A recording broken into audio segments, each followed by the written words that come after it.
guys, good afternoon. Hello po. Ayan. Happy Sunday po sa inyong lahat. Ayan.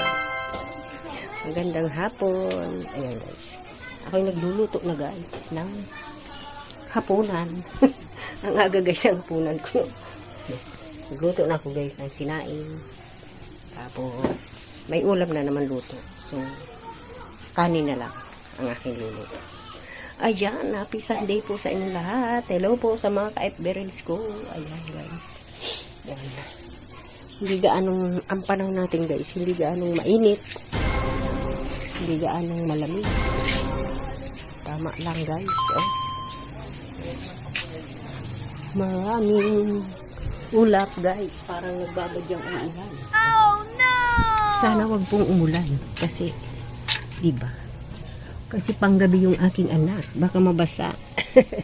Ayan guys. Ayan. Hello po. Happy Sunday po sa inyong lahat. Ayan. Makulimlim ang panahon. Ayan. Ayan guys. Ang daming kalamansi. Oh. Ang dami pang bulaklak guys. Ito ang liliit pa oh. Wow! Diba? Nakakatuwa guys. Kasi tinambakan ko ng lupa. So, parang sumipag siyang bumunga. Ayan guys. Yung puno niya guys, nilagyan ko ng mga lupa, tapos pinalibutan kong bato para hindi makaykay ng mga manok. Ayan guys, tingnan, nakakatuwa. Ang daming bunga. See? Wow! Ayan guys. Oh, hanggang doon sa dulo. Ang daming bunga. Ayan guys. O, kita niyo ba? Yan o. Pakita ko sa inyo guys. Daming bunga. Hanggang doon. Diba? Yan. Dito po yan sa likod ko ng aking munting bahay. Ayan. Tapos may isang punong langka. Ito puno ng avocado guys.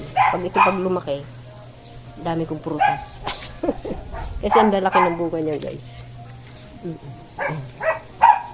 Tapos mayroon din akong nyug. Yun. Ay, diba? Madami ako guys dyan na ma-harvest. Avocado, kalamansi, niyog, buko ba? Ayan. Ayan guys, maraming salamat po. Happy Sunday po sa inyo. Parang malabo naman guys ang aking camera. Against the light pala guys, kaya gano'n. Ayan. Ayan po. Maraming salamat. Thank you for watching guys. God bless. Bye!